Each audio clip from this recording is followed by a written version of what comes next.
1% of dudes rapping, they ain't nice as me. 98% ain't live the same type of life as me. The judge gave me life and then they sent me where the life is be. That level 4 with depth and vice, the type of stuff they like to see. Two choices, fight or flee. I refuse to die a chump. I never been a mark, but damn, it's scary when that riot jump. I seen dudes cry, get pumped, and some sexually brutalized. Knew a dude who lost his life and he was only doing 5 year-long racial fights when homie all you do is ride. Lonely days and nights up in a hole causing suicide. From the moment you arrive, you see the Mexican mafia, AB skinheads with big giant swastikas, pro-black philosophers, the BGF, the Kumi, and Muslims who will murk you from the nation to the Sunni. That MS was loony, quick to ride up on they rival. Even Christians went to church, hide knives up in a Bible. Political and tribal, the Crips and Damus, the Long Beach, the Hubs and the Dubs and the Grooves, the IE, the Bakersfield, the Dago Pyrus, the Hustlers quick to roll, the gangsters don't move. Whatever. Say what's cracking, YouTube? It's your boy 16 to life, and I'm back like I'm on a parole violation. Yard down! Now, for those of y'all that's new to my page, in 1994, I got arrested. I was eventually sentenced to 16 years plus life, and I served 24 years straight in the California prison system. Yeah, that's me gassing right there on that intro, man. And if you want to get that song, it's available only on a 10-song EP that you get straight from me by digital download. Cash App, PayPal, or Zelle me $20, and I'm going to get it to you ASAP, man. Now, let's hop right up into this story right now. So, yeah, there you see it right there, man. That's the dude who got the rapper Tory Lanez, man. Now, his name is, and hopefully I'm pronouncing this right, Santino Cassio. And man, this dude has some horrific charges. You know, so it's no question in my mind that with charges like that, and I think you guys will be shocked, that he is definitely on an SNY yard. So if he's on the SNY yard with Tory, that of course means Tory's on an SNY yard, which definitely would not shock me. Now, somebody left a comment in my comment section asking me, what is an SNY yard? Well, an SNY yard is just an acronym for Sensitive Needs Yard, which is basically another term for protective custody. Now, according to a report that I saw, this dude was in jail for killing a 13-year-old girl. It gets way deeper than that, right? It's a long story that's going to take a little time for me to commit to memory and stuff like that. So I'm going to try to get it to you in the next video or two. So briefly, I'm going to bring you the information in which he was convicted of. He was admitted into the California Department of Corrections in February of 2004. So the charges in which he came to prison were for second-degree murder. He also had a first-degree attempted murder, and he also was convicted of assault with a weapon and inflicting a GBI, which is great bodily injury. And so then, while he was locked up in prison in 2008, January 3rd, he received another 6 years for assault with a deadly weapon on a prisoner.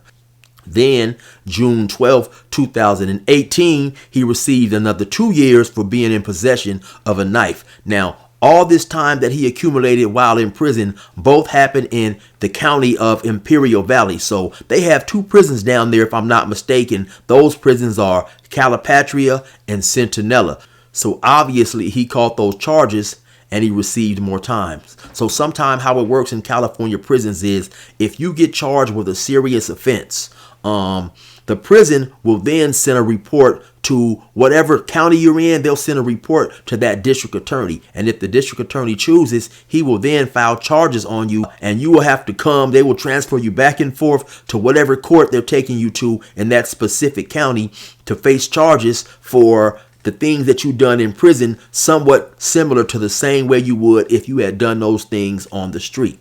Like I said, he was first admitted to the California Department of Corrections in February 2004, and he had life with the possibility of parole. His earliest possible parole hearing was in June 2021. For whatever reason, it got postponed to November of 2021. And then when he went before the board, he got a 7-year denial. So his next date, or at least his next scheduled date where he'll be eligible for a parole hearing is 2028. So like I said, when he went in 2021, they gave him a 7-year denial. Well, things work like this in the California Department of Corrections system.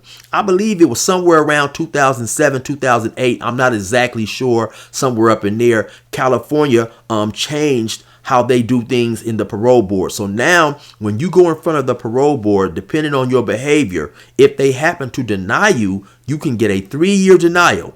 You can get a 5-year denial. You can get a 7-year denial, a 10-year denial, or even a 15-year denial. So imagine being locked up 20, 25 years. You go to the parole board. They tell you to come back 7 years, come back 15 years. That's a whole entire different sentence. And my bad, I failed to mention earlier in the story that when he came to jail in 2004, he came from Los Angeles County. So I don't know if he's originally from Los Angeles County or he was living in Los Angeles County and he happened to be from somewhere else.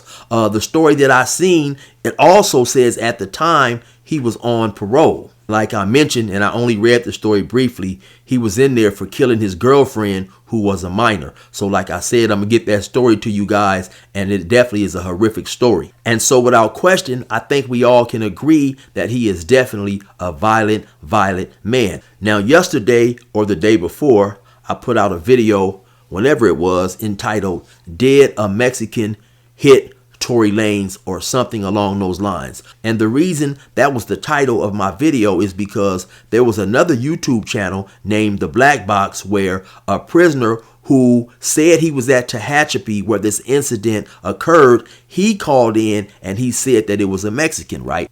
And so the dude who left that comment, he had a very good point. He said, well, how exactly did the dude know that he was Mexican? He could have been from Ecuador or had some other Hispanic heritage, and it was jumping the gun to say that the dude is Mexican. So he definitely had a great point right there. I could be mistaken, but I'm pretty sure that I'm not. I do believe in that video, I was sure to point out that the things that I was reporting was definitely coming from another channel who was reporting that, because of course I was not there. Now, briefly, let's quickly talk about Tory Lanez being on the SNY.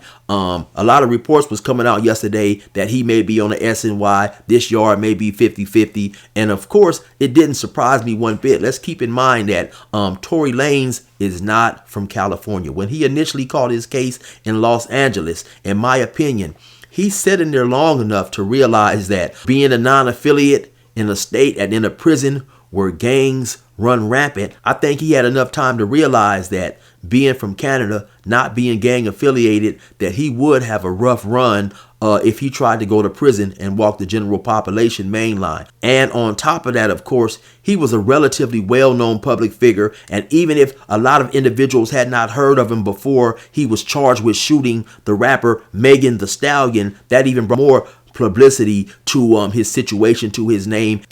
And it is very well possible that he feared walking the main line because a lot of individuals may have been upset with him for shooting a woman. Keeping it 100, as I always do, I myself made a video on that topic, and I said something along the lines of, in the event he was guilty of shooting a woman, is definitely something that I didn't agree with.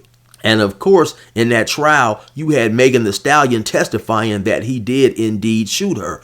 Just because she said it does not necessarily make it true, because sometimes people do lie.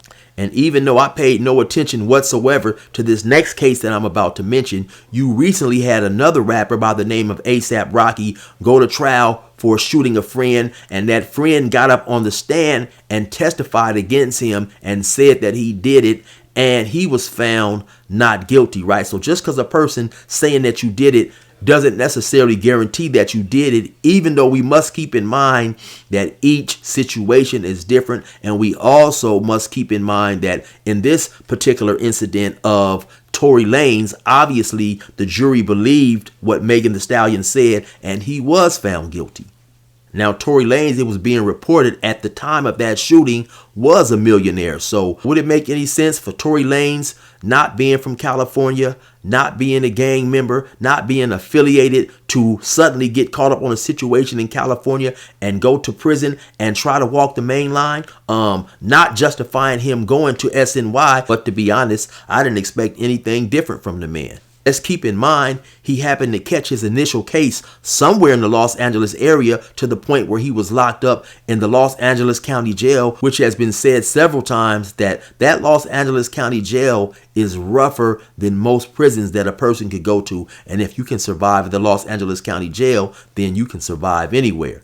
Obviously, Tory Lanez, after getting that up and personal first-hand close look at the Los Angeles County Jail, decided that was something that he probably didn't want no parts of. You know, a lot of people will say in prison that size doesn't matter, but I definitely disagree. I mean, let's keep it 100, man. The man ain't no bigger than a horse jockey. He's probably about 5'5", 5'6", 140, 145, somewhere around there. Not saying that he couldn't go to prison, work out, and put on some weight, but the man is already a small-statured individual, and like I said in my last video, the Canadian car is not deep out here in California, so more than likely, he definitely would have had an uphill battle. Anyway, I'm going to try to get you guys the exact reason and the nature of the charges and the circumstances around those charges that brought the individual, Satino Casio, who stabbed Tory Lanez, to prison, and I'll report on that as quick as possible. Y'all know what time it is. It's your boy 16 to life. Resume normal program.